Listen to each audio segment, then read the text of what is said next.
सबैजनालाई नमस्कार। Educate naturally YouTube च्यानलमा स्वागत गर्न चाहे र आजको विषयमा मैले एमसीसी त्यो भनेको मिलेनियम च्यालेन्ज कम्प्याक्ट सम्बन्धी तपाईहरुमा चाहिँ राख्नेछु। र यो जुन अहिले हालचालै मार्केटमा एउटा बहसको विषय पनि बनेको छ। कतिपय मान्छेले यसलाई राम्रो भनिरहेको अवस्था छ भने कतिपयले यो एउटा राष्ट्रघाती सम्झौता हो, यो गर्नुहुन्न भन्ने कुरा उल्लेख गरेको छन् र आन्दोलन पनि बीचबीचमा चलिरहेकै अवस्था छ। र एउटा प्रावधान जुन यो एमसीसी मा रहेको छ, जुन संसदबाट यसलाई पास गर्नुपर्ने, त्यो विषय पनि एउटा पेचिलो विषय अथवा त्यो पनि एउटा शंका गर्ने विषय पनि बनेको छ। र त्यसैले यो एमसीसी साँच्चीकै नेपालको लागि फाइदाजनक छ त भन्ने विषयमा मैले अध्ययन गरी आज तपाईहरुमाझ प्रस्तुत गर्ने विचार गरेको छु। र यो जुन 18 पेजको रहेको छ त्यो सम्बन्धी मैले सबै तपाईहरुमाझ पेश गरेको छैन, महत्त्वपूर्ण कुराहरु मात्रै पेश गरेको छु। र मुख्यतः यसमा अब 8 वटा आर्टिकल भनेर समावेश गरेको रहेछ र त्यो आर्टिकल मध्ये नै नेपाललाई पर्ने अप्ठ्यारो स्थिति छ कि छैन भन्ने कुरा त्यही नै उल्लेख छ। र त्यो भन्दा पछाडी त्यो भनेको 17 पेज 1 देखि 17 पेज पछाडी प्रोजेक्ट डिस्क्रिप्सन भनेर प्रोजेक्टहरु उल्लेख गर्ने प्रोजेक्टको बारेमा कुरा गरेको छ। मुख्यतः दुईटा प्रोजेक्टको बारेमा कुरा गरेको छ। एउटा हाइड्रो पावर इलेक्ट्रिसिटी जेनेरेसन सम्बन्धी र अर्को चाहिँ रोड मेन्टेनेन्स सम्बन्धी कुरा रहेको छ। बाँकीको पृष्ठका अथवा पेजहरुमा भने बाँकी 1 देखि 17 मा चाहिँ आर्टिकलहरुको बारेमा कुरा गरेको छ। अब यस सम्बन्धी जाउँ, बिस्तारै यसको डिटेल सम्बन्धी बुझौँ। This Millennium Challenge Compact is between the United States of America acting through the Millennium Challenge Corporation, United States Government Corporation MCC भनेर त्यो अमेरिकालाई जनाउँछ भन्न खोज्यो भने federal democratic Republic of Nepal acting through it's ministry of finance government भनेपछि नेपालको साइडलाई government भनेर इन्डिकेट गरेको छ भने यसमा एमसीसी मा अमेरिकाको साइडलाई एमसीसी भनेर उल्लेख गरेको छ। मिलेनियम च्यालेन्ज कर्पोरेसन एमसीसी भन्यो भने अमेरिकालाई जनाउँछ भने र गभर्नमेन्ट भन्यो भने नेपाललाई जनाउँछ भन्ने कुरा यसमा रह्यो। एमसीसी को पहिलो आर्टिकल जुन गोल एन्ड अब्जेक्टिभ भनेर रहेको छ, जस्तै goal of this compact is to reduce poverty through economic growth in Nepal. Economic growth गरेर गरिबी हटाउने भन्ने कुरा यसले अब्जेक्टिभमा सेट गरेर अथवा गोलमा सेट गरेको छ भने MCC support in strength good governance economic freedom investment in the people of Nepal. Nepali जनतामा लगानी गर्ने कुरादेखि लिएर इकोनोमिक फ्रिडम गुड गभर्नेन्स यो कुराहरु समावेश भयो। यसैगरी increase electricity consumption by facilitating power trade and improving the availability and reliability of electricity supply in Nepal electricity grid and facilitating power trade। power trade पनि एउटा एक किसिमले फेसिलिटेट गर्ने र नेपाल इलेक्ट्रिसिटी ग्रिडमा नेपाल इलेक्ट्रिसिटी को प्रसारण लाइनमा विद्युतीय लाइनमा पावर थप्नेदेखि लिएर पावर ट्रेड सम्बन्धको कुरा गरेको छ। Maintain road quality across the strategic road network भनेर यहाँ यिनी कुराहरु गोल र अब्जेक्टिभको रूपमा एमसीसी ले सेट गरेको छ। एक प्रकारले यो राम्रो हो, यसमा केही त्यस्तो हामीले शंका गर्ने कुरा केही रहेन, यो राम्रो छ गोल एन्ड अब्जेक्टिभ एमसीसी को। यसैगरी आर्टिकल 2 मा चाहिँ प्रोग्राम फन्डिङको बारेमा कुरा गरेको छ। यसमा अब एमसीसी ले कति फन्ड नेपाललाई दिने हो भन्ने हिसाबमा कुरा गरेको छ। MCC will grant to the government an amount not exceed $459,500,000 United dollar for use by the government to implement the programme implement गर्नको लागि $459,500,000 युनाइटेड स्टेट डलर सहयोग गर्ने भनेको छ। र मोटामोटी आजको रेटमा एक्सचेन्ज रेट राखेर हेर्दाखेरि 55 अर्ब हुन आउँछ। र अर्को कुरो के पनि भनेको छ, millennium challenge act 2003 as amended for use by the government to facilitate the following purpose. यो पर्पजको लागि फन्डिङ गर्ने भन्ने कुरामा financial management and procurement activities, administrative activities including startup cost such as staff salaries, monitoring and evaluation activities, feasibility, design and other project preparatory studies and activities। यो यसरी यसले कुरा गरेको छ फन्डिङको बारेमा। अरू स्लाइडमा हेरौँ। यसैगरी MCC funding will be free from the payment भनेर यो जुन एमसीसी को जुन फन्ड छ त्यो चाहिँ यस्तो पेमेन्टबाट फ्री हुन्छ भन्ने हिसाबमा tariff, custom duties, import taxes, export taxes and other similar charges or any goods, works or service introduce into Nepal in connection with the programme and value added tax, sale tax, excise duty, property transfer tax, other similar charges on any transaction involving good, work or service in connection with the program and so on भन्यो।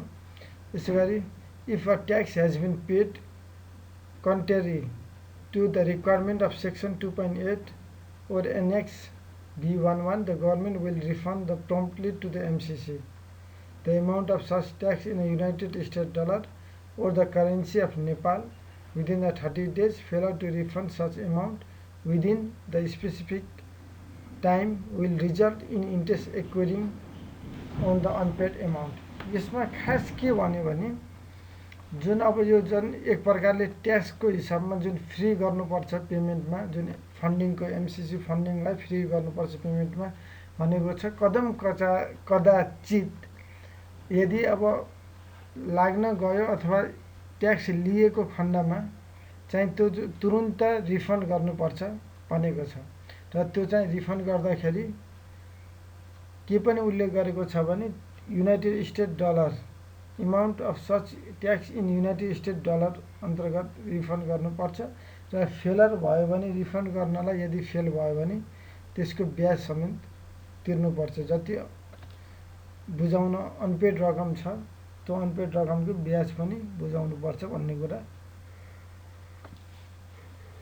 उल्लेख गरेको छ यहाँनिर। यो खासै यसमा पनि कन्ट्राक्टिक त्यस्तो बाँझिएको अथवा नेपाललाई अप्ठ्यारो पर्ने कुरा यहाँ पनि केही छैन। आर्टिकल 2 पनि यसैगरी अब आर्टिकल 3 भनेर इम्प्लिमेन्टेसन भनेर यहाँ कुरा गरेको छ। यसमा चाहिँ एमसिए नेपाल, एमसिए भनेको जुन millennium challenge act Nepal to exercise and perform the government right and responsibility to oversee, manage and implement the activities. गभर्मेन्टको राइट एन्ड रेस्पोन्सिबिलिटी हुन्छ ओभरसिज गर्ने, म्यानेज गर्ने र इम्प्लिमेन्ट गर्ने एक्टिभिटिज यो प्रोजेक्ट सम्बन्धी भन्न खोजेको छ। Upon the MCC request the government at all reasonable time will permit or cause to be permitted authorized representative of MCC, the Inspector General of MCC, Inspector General भनेर यसलाई define गर्यो। The United States Government Accountability Office, any auditor responsible for the audit contemplated and any agent or the representativeness engaged by MCC। यो भनेको यसले खास के भनेको छ भने एमसीसी भनिसकेपछि अमेरिकालाई जनायो, युनाइटेड स्टेटलाई, millennium challenge corporation united state, त्यहाँबाट कोही अथोराइज रिप्रेजेन्टेटिभ आउन खोजे भनेपछि जेनरल इन्सपेक्टरको रूपमा अथवा अडिटको रूपमा, एजेन्टको रूपमा भनेपछि मजाले उनीहरूले चाहिँ एक्सेस पाउने र यो कुरा चाहिँ नेपाललाई जानकारी गराउन जरुरी छैन भन्न खोजेको छ। एमसीसीले यो कुरा जुन अमेरिकाबाट मान्छे जुन आउन सके त्यो किसिमले चाहिँ नेपाललाई चाहिँ इन्फर्म गर्नुपर्छ भन्ने कुरा यहाँ कतै पनि समावेश गरेको छैन। यो सिधै एमसिसी युनाइटेड स्टेट भनेको छ। यसले चाहिँ हल्का नेपाललाई अप्ठ्यारो पार्न सक्छ, तर यो त्यति ठुलो कुरा चाहिँ रहेन। यो बुँदामा चाहिँ त्यति नेपालले एमसिसीलाई रिजेक्टै गर्नुपर्छ भन्नेसम्म अहिलेसम्म हामीले आएको छैनौँ। बिस्तारै हामी अध्ययन गर्दै जाँदाखेरि अब हामी आर्टिकल 3 सम्म आइपुगेका छौँ। हेर्दै जाउँ अब कहाँ गएर नेपालले रिजेक्ट गर्नुपर्छ भन्ने कुरा आउँछ कि आउँदैन, त्यो हिसाबमा हामी अगाडि बढौँ। Upon the MCC request the government will ensure that such audit are conducted by an independent auditor approved by MCC and named on the list of local auditor approved by the Inspector General or the United States based certified public accounting firm. MCC will have the right to arrange for the audit of government use of MCC funding भनेको छ। यहाँ अलिकति घुमाएको के छ भने audit गर्नको लागि नेपालबाट जुन भन्दा पनि अमेरिकाबाट मान्छे अमेरिकाबाट झिकाउने अथवा अमेरिकाको इन्डिपेन्डेन्ट अडिटरलाई दिने भन्ने कुरा गरेको छ। यो कुरा के गर्छ भने हल्का ट्रान्सपेरेन्सीको कुराहरूको इस्यु आउँछ र जुन अडिट गर्ने हिसाबमा नेपाललाई जानकारी नगराइकन एमसिसीको आफ्नो रिक्वेस्टमा उसले अडिट गराउन सक्ने भन्ने कुरा यहाँ उल्लेख गर्यो। त्यसै गरी MCC will have a right to arrange the audit भनेपछि एमसिसीको फुल्ली अधिकार हुन्छ अडिट कसलाई गराउने भन्ने कुरामा एमसिसीको फुल्ली अधिकार हुन्छ भनेको छ। एक प्रकारले अब एमसिसीले यो प्रोजेक्टमा लगानी गरेको छ भने अडिट उसको पारदर्शी हिसाबमा भोलि प्रोजेक्ट सक्सेसफुल हुन्छ कि हुँदैन, भोलि अब यहीँकोले अडिट गर्दाखेरि त्यसमा अब केही अब भ्रष्टाचारको कुरादेखि लिएर केही रकमहरू अब जुन रकमहरू अलिकति दुरुपयोग गर्ने हिसाबमा त्यस्तो हुन्छ कि भन्ने हिसाबमा उसले एमसिसीले आफ्नै अडिट एसाइन गर्ने र उसको फुल्ली राइट हुने अडिट एरेन्ज गर्नको लागि भन्ने कुरा गरेको छ। एक प्रकारले यो राम्रो पनि हो, तर दुईजनाकै कोअर्डिनेसनमा छुट्टा छुट्टै अडिट एसाइन गर्ने नेपालले पनि नेपालको लागि एउटा अडिट र अमेरिकालाई एउटा अडिट र दुईजनाकै प्रतिवेदन हेरेर गर्दा अझै बेटर हुन्थ्यो। तर यहाँ अमेरिकाले आफूले चाहिँ एरेन्ज गर्ने अडिट भनेको छ। त्यो एक प्रकारले त्यति साह्रो नेपालले रिजेक्टै गर्नुपर्छ भन्नेसम्म हामी जानु हुँदैन। अहिलेसम्म हामीले अध्ययन गर्दै यहाँसम्म आइपुग्दाखेरि आर्टिकल 1, आर्टिकल 2 र आर्टिकल 3 सम्म आइपुग्दाखेरि अहिलेसम्म रिजेक्ट गर्नुपर्छ भन्ने यहाँ जुन हामीले देख्दैनौँ अथवा मैले देखेको छैन। अब यसभन्दा अघितिर लागौँ, अब यस पछाडि चाहिँ हामी लागौँ, अघि हामी बढौँ यस पछाडिको के छ र यसमा अब आर्टिकल 4 मा कम्युनिकेसनको बारेमा कुरा गरेको छ। अब कम्युनिकेसनमा टु एमसिसी भनेर millennium challenge corporation attention vice president compact operation with a copy to the vice president and general council. हेर्नुहोस् यो कम्युनिकेसन कसरी गर्ने भन्ने कुरा यहाँ डिजाइन गरेको छ, अरू केही पनि छैन खासै। 1099 14 state NWI Washington DC 2005 united state of America telephone यो इमेल यस्तो छ भनेको छ भिपी जेनरल काउन्सिलको @MCC.gov भनेर र यता नेपालपट्टिको चाहिँ मिनिस्ट्री अफ फाइनेन्स एटेन्सन चाहिँ ministry secretary with a copy of joint secretary international economics cooperation coordination division Singha Durbar Kathmandu Nepal telephone र इमेल यस्तो हुन्छ भने यो कम्युनिकेसनको ओभरअल डिजाइन गर्यो। अहिलेसम्म हामी आर्टिकल 1, 2, 3, 4 सम्म आइपुग्दासम्म नेपाललाई अहिलेसम्म अप्ठ्यारो सिर्जना देखिँदैन भनेको एमसिसी रिजेक्टै हामीले गर्नुपर्छ भन्ने अहिलेसम्म हामी कन्क्लुजनमा जान सक्दैनौँ 1, 2, 3, 4 आर्टिकल अनुसार। अब अघि बढौँ हामी फेरि। यसै गरी आर्टिकल 5 मा चाहिँ टर्मिनेसन सस्पेन्सन र एक्सपाइरेसनको कुरा गरेको छ।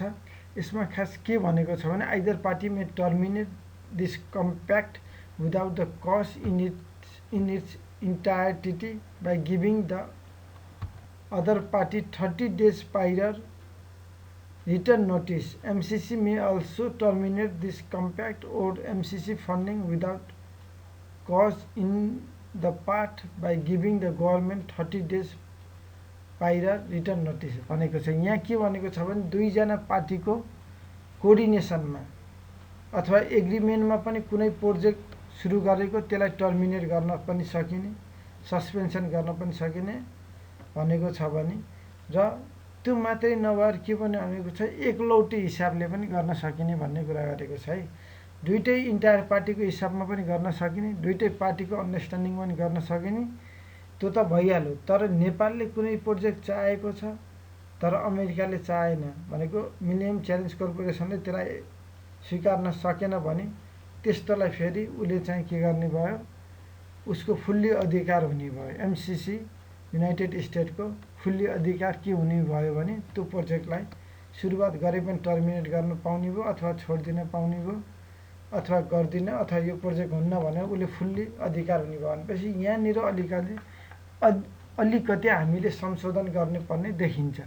यो साइडमा चाहिँ नेपाललाई आएर अलिकति अप्ठ्यारोमा हिट गरेको छ। किन हिसाबमा भन्दा उसले टर्मिनेट गर्न खोज्यो भने तुरुन्त उसले टर्मिनेट गर्न पाउने प्रोजेक्ट, तर नेपालको केसमा चाहिँ एग्रिमेन्टमा मात्रै गर्ने भनेपछि एकलौटी हिसाबमा यो जान खोज्यो।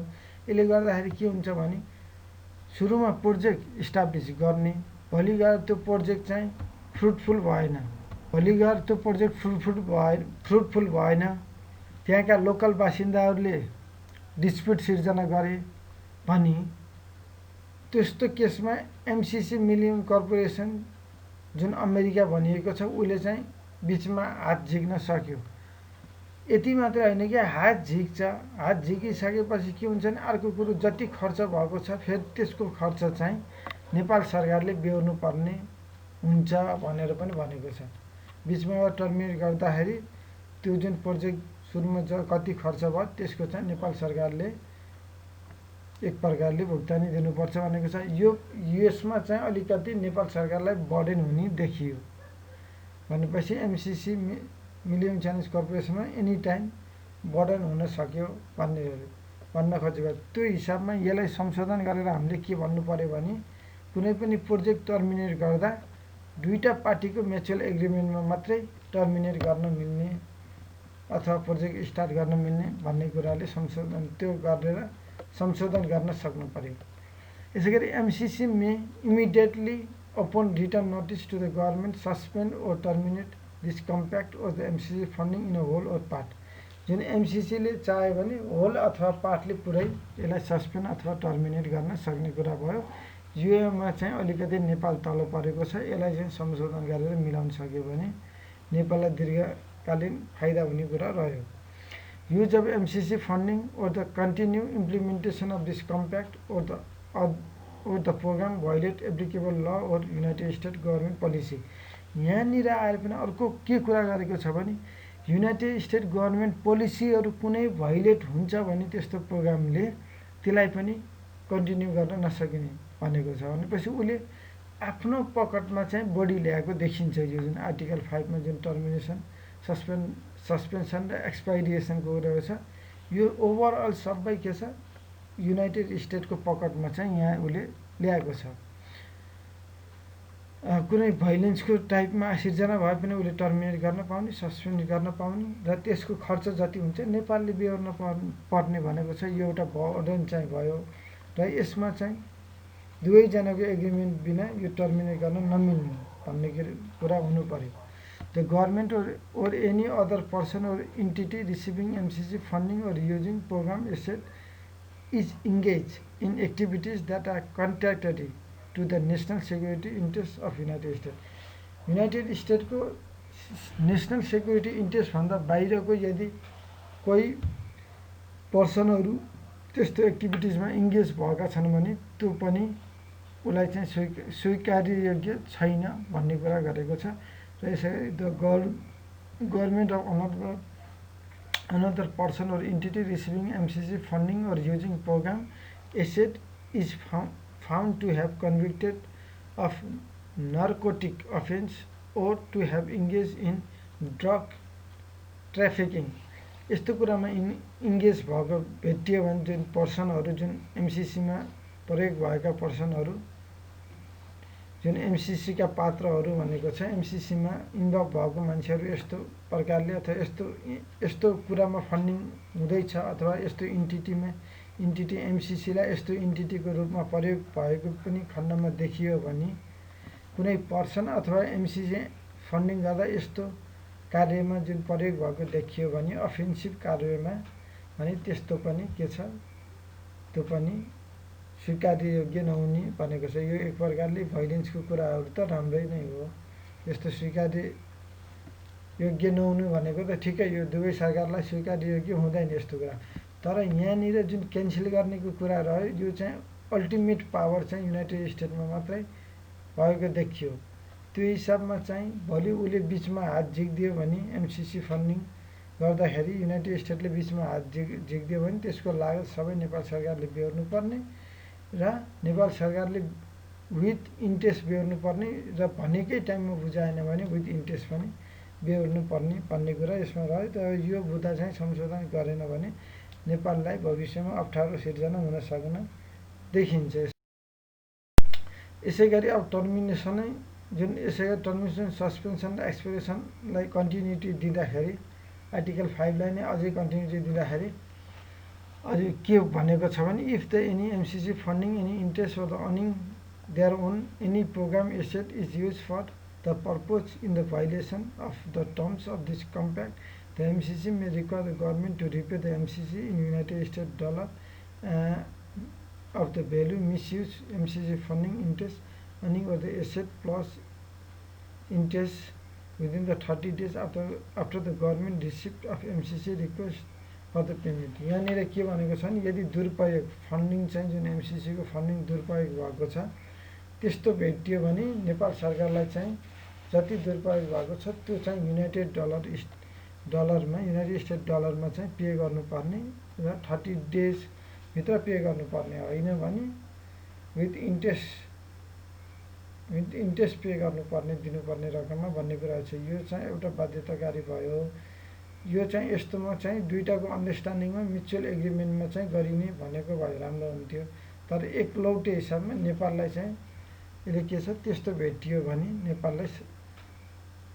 नेपालले नै बेहोर्नु पर्ने क्षतिपूर्ति दिनुपर्ने भन्नेको छ। यो चाहिँ नेपाललाई भोलि अप्ठ्यारो पर्न सक्ने सिर्जना योबाट भयो। यसरी if the government fail to pay any amount यदि गभर्मेन्टले तिर्न सकेन भने under this compact of the programme implementation agreement when due जब ड्यू अकर गर्छ interest will be paid on the such unpaid amount interest will equate on such unpaid amount at a rate equal to then current US Treasury current value of funded calculated on a daily basis and 360 days year from the due date of such payment until such amount is paid in full. Any such payment will first be credited against the interest due and such interest due amount is extinguishes then payment will be credited against the outstanding principal।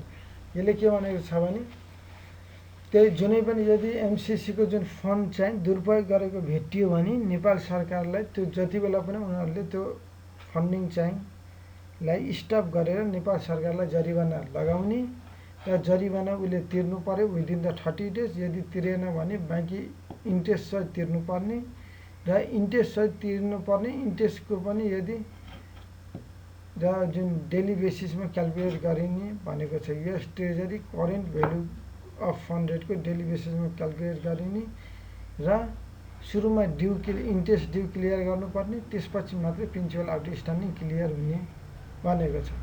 यो एक प्रकारले burden हुन्छ भने भोलि एमसिसीमा कुनै दुरुपयोग एमसिसीमा लगाएको फन्डहरू दुरुपयोग भेटियो भने उसले तुरुन्त हात झिक्दियो भने नेपाल सरकारलाई टाउको दुखेको विषय बढ्छ।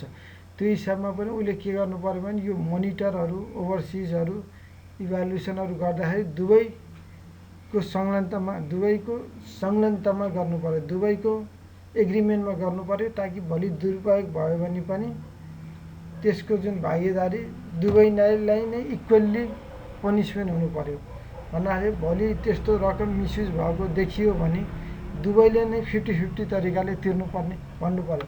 अब जुन एमसिसीमा प्रोजेक्टमा लगानी गर्दाखेरि उसले सबै कुरा अडिटदेखि लिएर सबै कुरा गर्ने, मान्छे इन्सपेक्सनहरू झिकाउने कुराहरू गरेको छ। त्यो गर्दाखेरि भोलि चाहिँ मिसयुज भयो भने नेपाल सरकारले मात्रै बर्डन बेहोर्ने भनेको छ। त्यो चाहिँ त्यति उचित भएन। यो बुँदालाई पनि संशोधन गर्नुपर्ने देखिन्छ। यसलाई चाहिँ संशोधन गर्नै पर्ने हुन्छ। होइन भने भोलि यो नेपाललाई एक अप्ठ्यारो सिर्जनामा ल्याउन सक्छ। यो बुँदाले यसलाई संशोधन गरेर इक्वल बनाउनु पर्ने हुन्छ। इक्वल, यदि त्यस्तो मिसयुज भएको खण्डमा इक्वल्ली पेमेन्ट गर्ने अथवा इक्वल्ली भागीदारी हुने भन्ने हिसाबमा राख्नुपर्ने मैले यसलाई देख्छु। यसै गरी आर्टिकल 6 चाहिँ कम्प्याक्ट एनेक्सेस अमेन्डमेन्ट र गभर्निङ ल भनेको छ, जुन यो चाहिँ संसदबाट पास गर्नुपर्ने कुराहरू यहाँ उल्लेख गरेको छ। This compact is an international agreement such as willing be govern by the principle of international law. International लको प्रिन्सिपल अनुसार यो गभर्न हुनुपर्छ भनेको छ। त्यो हिसाबमा पार्लियामेन्टबाट पास हुनुपर्ने भन्ने कुरा गरेको छ। भोलि सरकार परिवर्तन हुँदा पनि अप्ठ्यारो नपरोस् भन्ने हिसाबमा यो गरेको छ। त्यो हिसाबमा चाहिँ एक प्रकारले नेपाललाई अप्ठ्यारो सिर्जना यसले गर्न सक्छ। त्यो हिसाबमा यो जुन संसदबाट अनुमोदन गर्नुपर्छ भने त्यो चाहिँ यसले अप्ठ्यारो सिर्जना पार्ने सक्ने एउटा सिचुएसन देखिए मैले। In the connection with the compact to a document or the information available on notified by posting on the MCC website will be deemed a reference to such document or information as updated or substituted on the MCC website from time to time. यसले के भनेको छ, कुनै information update गर्नु पर्यो भने MCC को वेबसाइटमा गरिन्छ भनेको छ। यस्तो मात्रै नभएर यो इन्फर्मेसन चाहिँ नेपाल सरकारको प्लस नेपाल सरकारको MCC हेर्ने निकाय प्लस र आफ्नो वेबसाइटमा दुवैमा अपडेट गर्नुपर्ने छ भनेर उल्लेख गर्नुपर्छ। किनकि यो त एउटा म्युचुअल एग्रिमेन्ट हो। भोलि उसले आफ्नो वेबसाइटमा अपडेट गर्ने, उतापट्टि चाहिँ जानकारी नभयो भने त हामीले आफ्नो वेबसाइटमा अपडेट गरेको हेर्नु भएन भन्न सक्छ, जति बेला पनि हामीलाई तल पार्न सक्छ। त्यो हिसाबमा यो जुन म्युचुअल एग्रिमेन्टमा चाहिँ यो गर्नुपर्छ भन्ने कुरा हुन्छ। यहाँनिर पनि अप्ठ्यारो सिर्जना भयो। अहिलेसम्म हामीले 3टा अप्ठ्यारो हेऱ्यौँ। एउटा अप्ठ्यारोमा जति बेला पनि उसले क्यान्सल गर्न मिल्ने, र दोस्रो अप्ठ्यारोमा चाहिँ पार्लियामेन्टबाट अनुमोदन गर्नुपर्ने, र तेस्रो अप्ठ्यारोमा भनेको इन्फर्मेसन अपडेट गर्दा MCCको वेबसाइटमा चाहिँ प्रयोग गर्ने भनेको छ। MCC is an United State government corporation acting on the behalf of United State. यहाँ क्लियरली भनौँ, MCC भनेको युनाइटेड स्टेट गभर्मेन्टको एउटा कर्पोरेसन हो र युनाइटेड स्टेट गभर्मेन्टले इम्प्लिमेन्टेसन अफ दिस कम्प्याक्टको हिसाबमा काम गर्छ। MCC and the United State government ageing no liability for the any other claim or losing arising out of the activities or omission under the compact. The government waives any and all the claims against the MCC or the United States government or any other current or former officer or employee of MCC or the United States government for all losses, damage, injury, death arising out of activity or omission under this compact, and agree that it will not bring any claim or legal proceeding of any kind of against of any above the entity or the person for any such loss, damage, injury or death. The government agrees that MCC and United States government or the current or the former officer or employee MCC or United States government will immune from the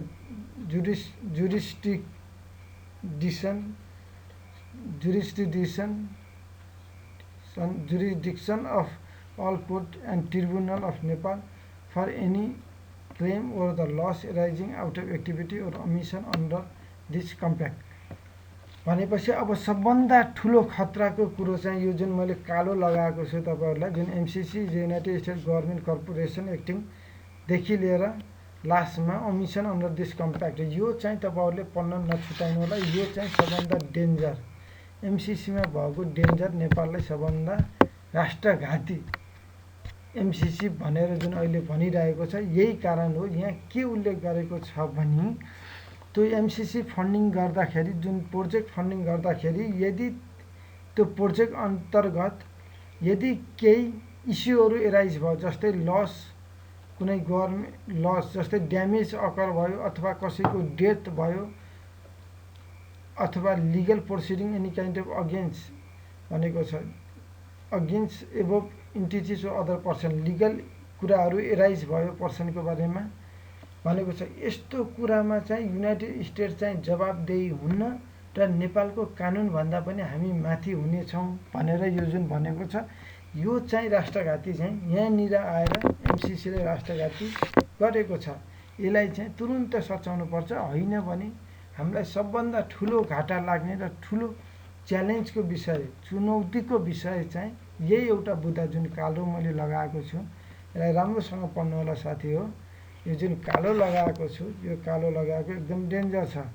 यहाँनिर मान्छे मर्यो अथवा कुनै legal issue occur भयो अथवा कसैको injury भयो, death भयो भने त्यसमा एमसिसी भनेको युनाइटेड स्टेटको अङ्ग हो। त्यो चाहिँ नेपालको ट्रिब्युनलको नेपालको जुरिस्डिक्सन अफ अल द कोर्ट भने त्यो कोर्टभन्दा पनि माथि उठेको छ र त्यसमा कसैले आवाज उठाउन सक्दैन। त्यसलाई चाहिँ मत्थर पारिनेछ, अमिसा हुनेछ अन्डर दिस कम्प्याक्ट भनेको छ। यो चाहिँ एउटा डेन्जर विषय भयो। भोलि कसैलाई मारिदियो भने एमसिसी अन्तर्गत कसैलाई मारिदियो त्यो फन्डिङ गर्ने हिसाबमा अथवा प्रोजेक्टको सिलसिलामा कसैलाई मारिदियो भने अथवा प्रोजेक्टको कुरा इन्फर्मेसन लिक भयो भनेर मारिदियो भने त्यसको जवाफदेही चाहिँ नेपाल सरकार हुन पाउँदैन। सिर्फ उसले चाहिँ युनाइटेड स्टेटले मात्रै त्यो कुराहरू गर्न सक्नेछ भनेको छ। यो चाहिँ एउटा राष्ट्रघाती यहाँनिर आएर उल्लेख छ है। यो चाहिँ हामी एकदम महत्त्वपूर्ण कुरा छ। The party understand that any modification of any annex present to the section can be entered into the government without the need for the further action of government, including the parliamentary action or the satisfaction or any additional domestic requirement of Nepal. The parties understand that any modification of annex provision may be entered into the government without any need for the further action of government, including the parliamentary action or satisfaction to the additional domestic requirement of Nepal.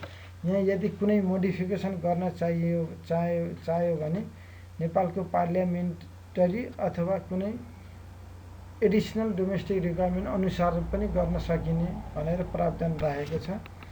यो हिसाबमा नेपाललाई चाहिँ अहिलेसम्मको सबभन्दा अलिकति घात गर्ने विषय चाहिँ यही जुन एमसिसी अन्तर्गत कार्य गर्दाखेरि कुनै पनि बेला डेथ अकर भयो, इन्जुरी अथवा लस अफ लाइफ ड्यामेज भयो भने त्यस्तो बेलामा नेपालको कानुनभन्दा पनि ठुलो अमेरिकाको कानुन हुनेछ र नेपालको कोर्ट अथवा ट्रिब्युनलले चाहिँ हामीलाई केही क्लेम गर्न पाउँदैन भनेको छ। यो चाहिँ राष्ट्रघाती नै हुन्छ यो विषयमा चाहिँ। र आर्टिकल 7 मा इन्टु फोर्स आर्टिकल 7 मा कति बेला यो चाहिँ लागू हुन्छ भन्ने गरेको छ।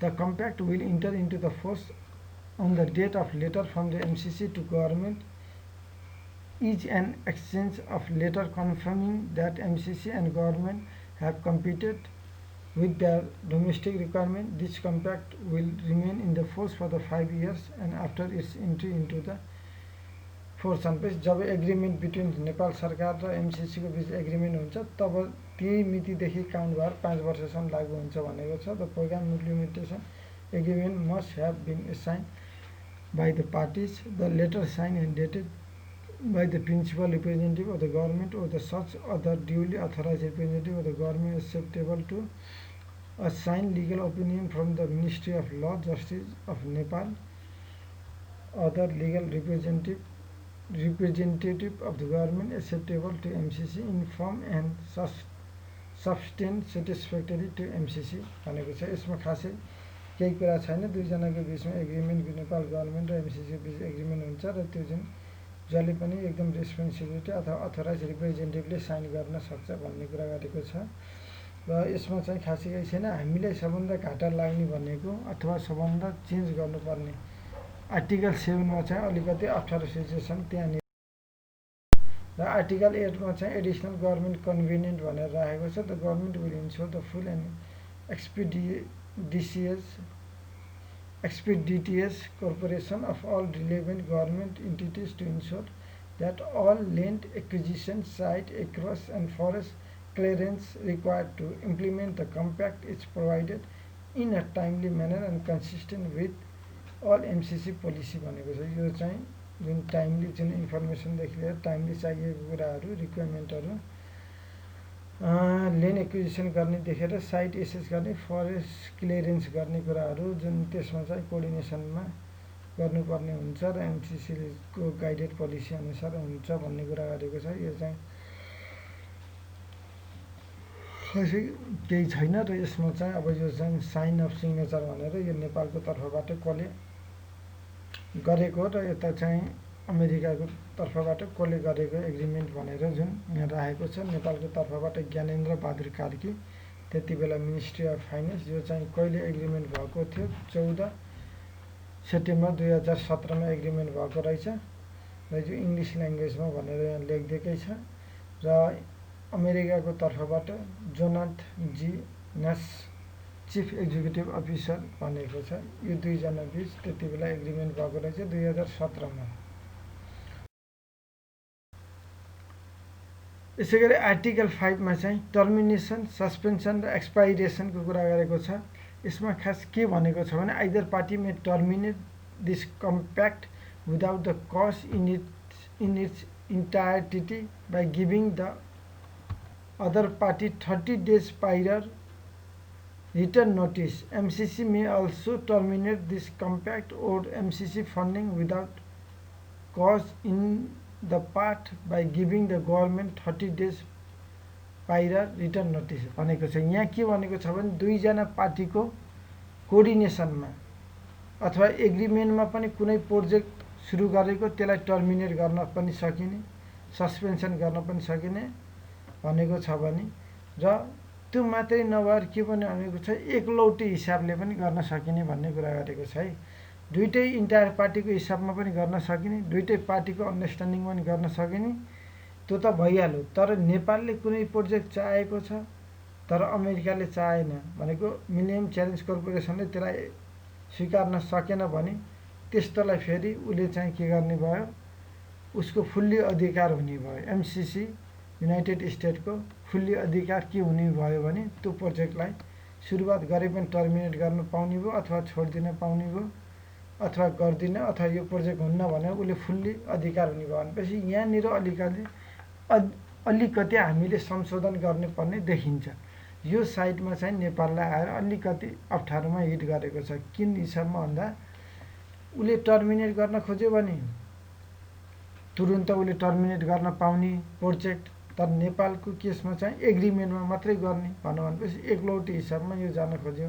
यसले गर्दाखेरि के हुन्छ भने सुरुमा प्रोजेक्ट इस्टाब्लिस गर्ने, भोलि गएर त्यो प्रोजेक्ट चाहिँ फ्रुटफुल भएन, भोलि गएर त्यो प्रोजेक्ट फ्रुटफुल भएन, त्यहाँका लोकल बासिन्दाहरूले डिस्प्युट सिर्जना गरे भने त्यस्तो केसमा एमसिसी मिलियम कर्पोरेसन जुन अमेरिका भनिएको छ उसले चाहिँ बिचमा हात झिक्न सक्यो।